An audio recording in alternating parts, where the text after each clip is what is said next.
High in the Sierra Nevada mountains of California, about 75 miles southeast of Lake Tahoe, there stands a ghost town, a place frozen in time, trapped between history and legend. Its name is Bodie, a town once rich with gold, greed, and sin, now left to rot beneath the desert sun. Some call it a museum.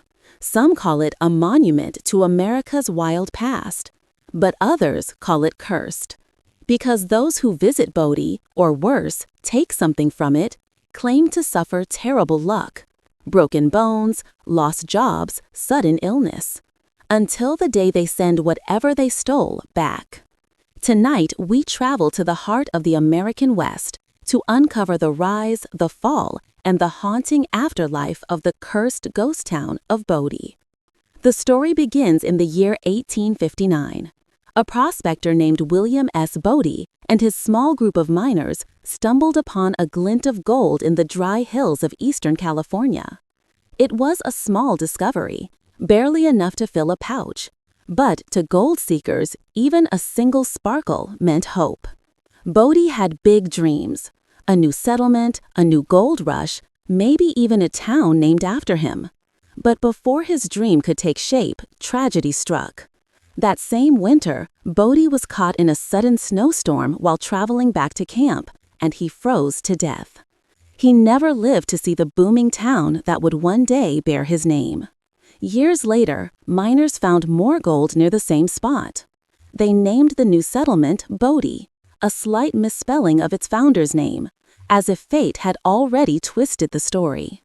By the late 1870s, word spread across the American West. There was gold in Bodie, and not just a little. Miners said you could pull nuggets straight from the rock. Within months, thousands of people flooded into the valley. Tents became cabins. Cabins became saloons. By 1879, Bodie had nearly 10,000 residents.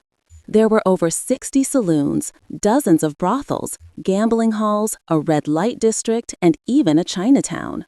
Men fought, gambled, and drank until sunrise. Gunshots echoed through the streets almost every night. Bodie quickly earned a reputation as one of the most lawless towns in the West. A local newspaper wrote, "There is more gold, more whiskey, and more wickedness in Bodie than in any place on earth." People called it a sea of sin lashed by the tempests of passion. Yet, despite the danger, fortune hunters came from every corner of America, drawn by dreams of wealth. Miners worked deep underground for 12 or 16 hours a day.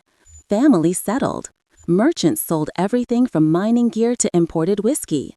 Children played in dusty streets, unaware that their playgrounds would one day be ruins.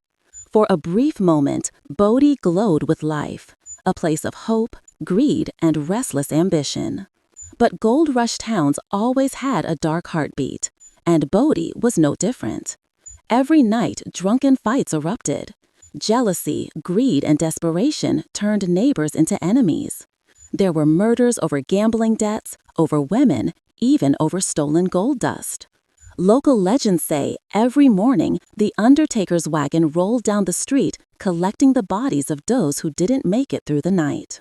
The tiny cemetery on the hill grew larger with every passing week. Some graves, locals whispered, didn't stay silent. One story tells of a man shot dead in a saloon after cheating at poker. Visitors say they still hear the clinking of poker chips and the shuffle of cards in the empty building, especially when the wind blows just right.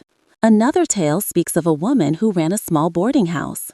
After her husband was killed in a mining accident, she was seen wandering the hills calling his name for days before vanishing forever. People claim her spirit still appears near the mine shafts, dressed in white, her voice faint in the distance. By 1881, the gold began to run out. The once thriving town was now full of empty pockets and broken dreams. Then came the fires.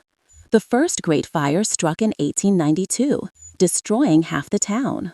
A few years later, the mining companies closed one by one. Families packed up their wagons and left. But Bodie refused to die easily. A second wave of miners arrived in the early 1900s, hoping new technology could revive the old mines. For a few brief years, the town flickered back to life. But in 1932, another devastating fire, started, they say, by a child playing with matches, burned down nearly 90% of the remaining buildings. This time, Bodie didn't recover. By the 1940s, the last residents were gone. What remained was a shell, streets full of dust, houses full of furniture and clothes, as if the people had simply disappeared overnight. Today, Bodie stands preserved in a state they call arrested decay. The wooden buildings lean in the wind. Bottles sit on tables. Plates of half-eaten meals still rest in kitchens that haven't seen a soul in 80 years. But even though it's empty, Bodie is far from silent. Visitors, park rangers, and historians all tell the same unsettling stories of cold spots, footsteps, moving shadows, and the feeling that someone is watching. Yet, Bodie's most famous legend is darker, the curse. It's said that anyone who removes even the smallest object from Bodie, a stone, a nail, a piece of broken glass, will suffer terrible misfortune. For decades, the park has received letters from people who had stolen a souvenir. Inside each envelope is the item they took, along with an apology. One letter reads, "Please take this walk back. Since I took it, my life has been nothing but misery. My dog died, my marriage fell apart, and I lost my job. I beg you, lift the curse." Another letter simply says, "This belongs to Bodie, not to me." Rangers say they receive dozens of these cursed objects every year, each one a tiny piece of the town's restless spirit. Whether the curse is real or not, one thing is certain: Bodie does not like to be disturbed. There are countless tales of strange encounters in Bodie. Rangers have heard music playing from the old saloon when no one was inside. Tourists have seen faces staring out of windows of locked buildings. Late at night, cameras and lights often malfunction.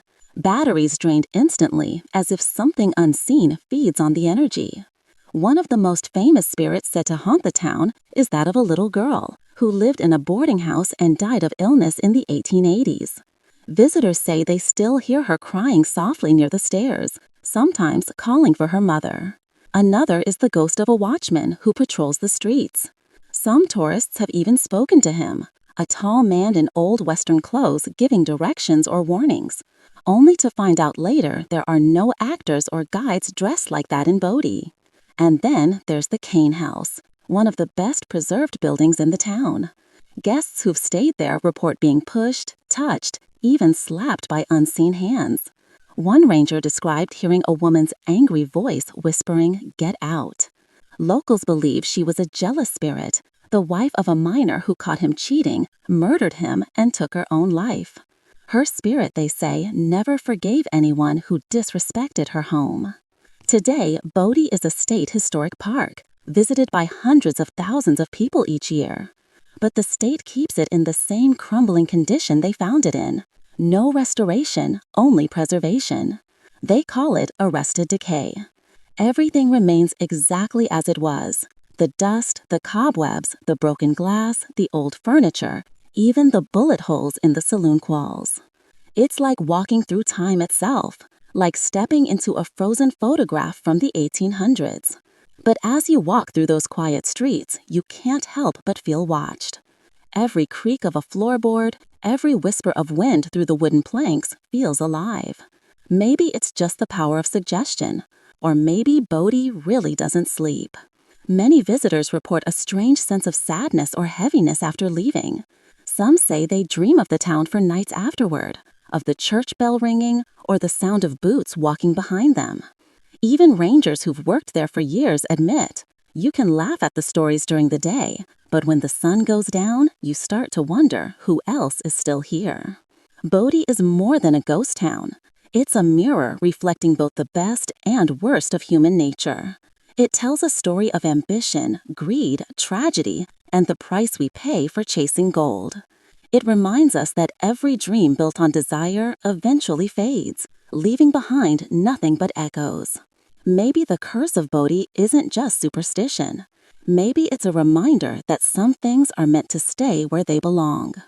So if you ever visit Bodie, California, admire it, photograph it, walk its empty streets, but take nothing. Because the spirits of Bodie remember, and they don't forgive. The wind rises again. The screen fades to black. In the silence of the desert, the ghosts of Bodie still whisper, "This is our town. Leave it be."